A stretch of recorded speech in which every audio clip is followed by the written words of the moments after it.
So you're thinking about moving to North Idaho and either going off grid or developing some land to build a home on. Well, in this video, we're going to talk a little bit about that to see if it's feasible, see if it's something you really want to do, and talk a little bit about some of the costs and maybe some pros and cons of doing that type of project. So stick around. We're going to go through a few things and we're going to get after it right now.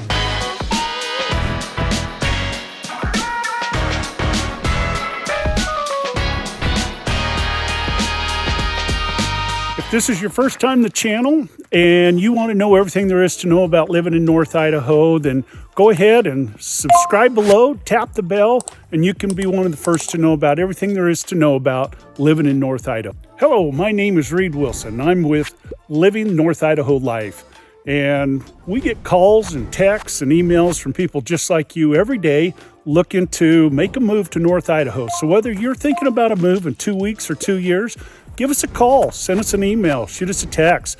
We are happy to help make your move to North Idaho a very smooth one. So today we're going to talk a little bit about living off grid or just developing some land that's kind of out of the city limits and something that's not real close to everybody else. So as you can see, this property here, this actually happens to be 20 acres that is about south of Alene area. It's about a half hour out, and it actually borders state land. So something like this, as you can see, there's been a lot of work done to this. This was just a raw piece of land with all these trees not too long ago.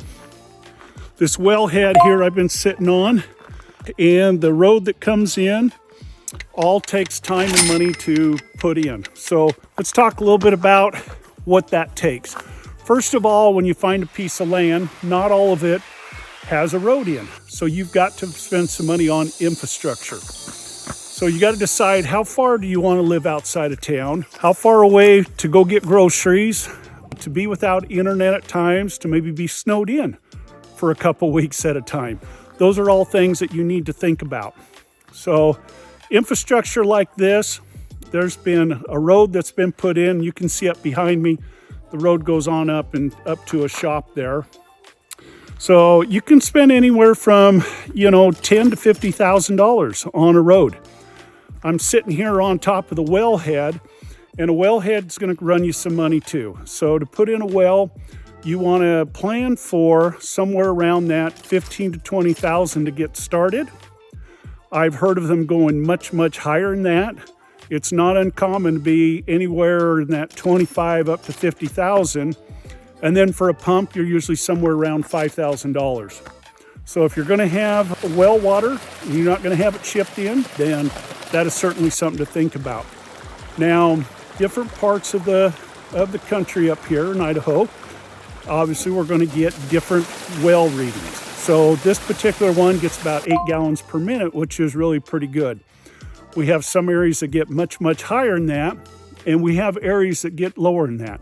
So anything under 5 gallons per minute is certainly something that you want to be concerned about and look at how you're going to use the water. And then maybe you might look at a cistern or something along those lines. So up behind me is that shop, and it costs time and money to bring all that material in, and then also to get somebody here to do it. So you've got to plan on who's going to do the building and what the cost is going to be to get them to build outside of normal areas, because they also have to make that journey every day. So there's going to be an additional cost. On top of that, you're going to need a septic.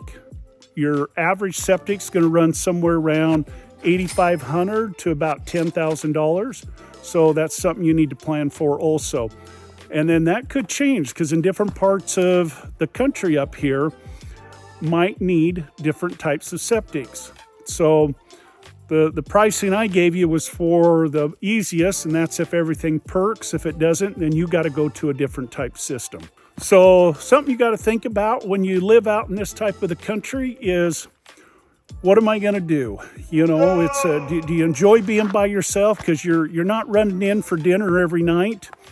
And you're not running down to the grocery store for a gallon of milk. So those are all things that you got to think about. Internet out in these areas is much harder to come by. So To have internet in this type of area is typically a satellite internet and does not get the same download speeds as probably you're accustomed to if you live in a city. Other things to think about is upkeep.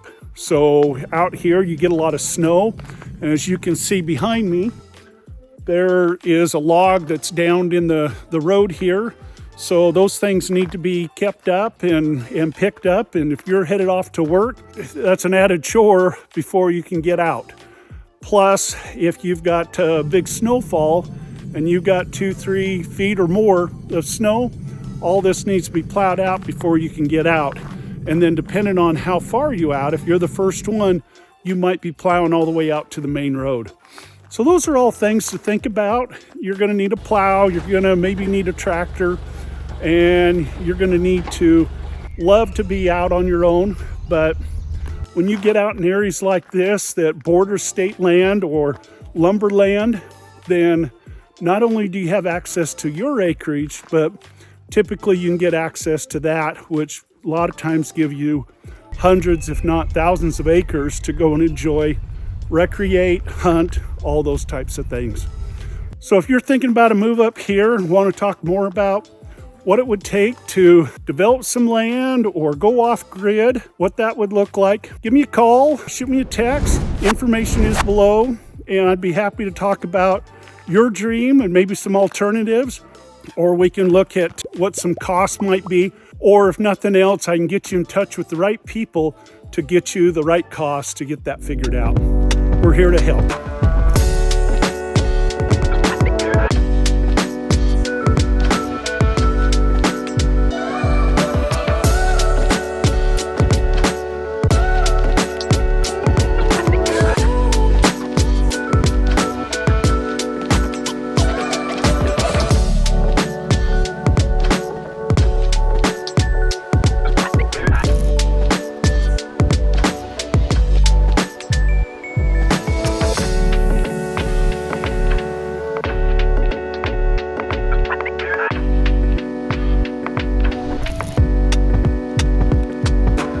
So I just wanted to wrap up talking a little bit about the buying land and developing land and off-grid. Just know that unfortunately a lot of that takes cash, but if you're going to do some financing, I do highly recommend that you use a lender that is familiar with North Idaho properties and find out which things can be financed in.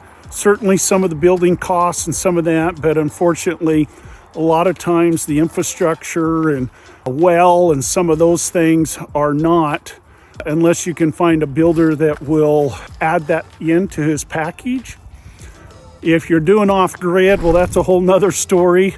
You're probably doing that because you want to save money, and that comes with some different thoughts and costs of its own. But as you can see, it's beautiful country back in here, and there's nothing better than having your own piece of land and being able to enjoy the beauty of it and enjoy what comes with it, with the recreation and the hunting and all the other things that we enjoy up here. So buy land. They're not making any more of it, as they say. So give me a call. Information's below, and we're happy to talk to you about your dreams of whatever you want to do up here. We'll help you accomplish it.